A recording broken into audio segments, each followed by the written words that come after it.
Now, do you remember the cherubim that rebelled against God, also known as the devil, Satan, or Lucifer?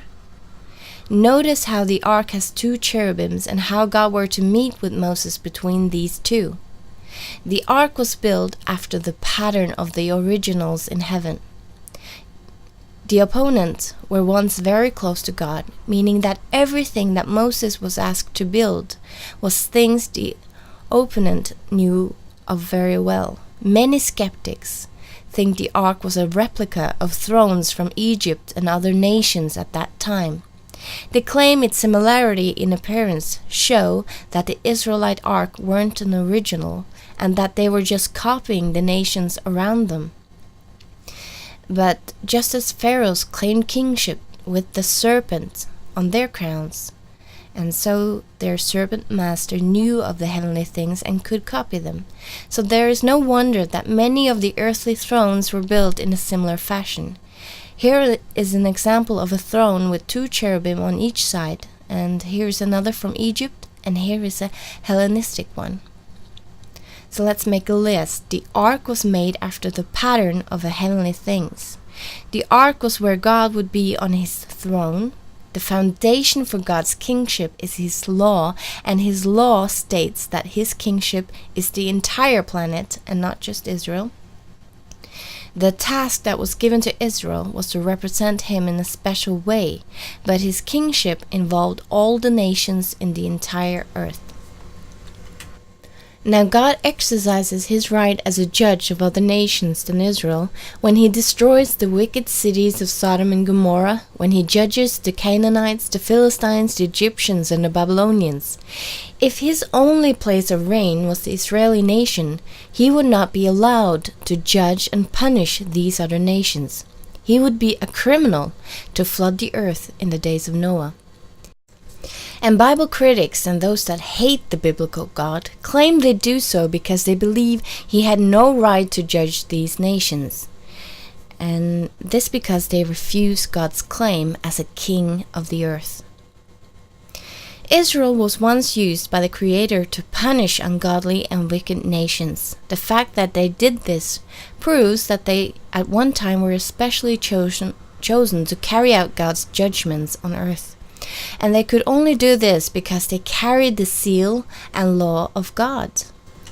Like a court today would represent the law of the nation when judging. By possessing God's law, they were to execute judgment on behalf of the Creator. However, when Israel themselves failed to be true to God, he could no longer protect them, bless them, or give them victory over other ungodly nations. To compare, it would be as if the police and judges upholding our nation's law would become corrupted and criminal themselves at the same time as judging us. Even if the Israelites brought the ark of the Lord with them to war, they could not gain victory because they had made themselves enemies of God's state. And we'll talk more about this in a later episode. In the book of Isaiah, chapter 24, it says that God will one day judge all the inhabitants of the earth for having broken his laws. Behold, the Lord maketh the earth empty, and maketh it waste, and turneth it upside down, and scattereth abroad the inhabitants thereof. The land shall be utterly emptied, and utterly spoiled. For the Lord hath spoken this word, the earth is also defiled under the inhabitants thereof, because they have transgressed the laws, changed the ordinance, broken the everlasting covenant. Therefore hath the curse devoured the earth, and they that dwell therein are desolate. Therefore the inhabitants of the earth are burned, and few men left.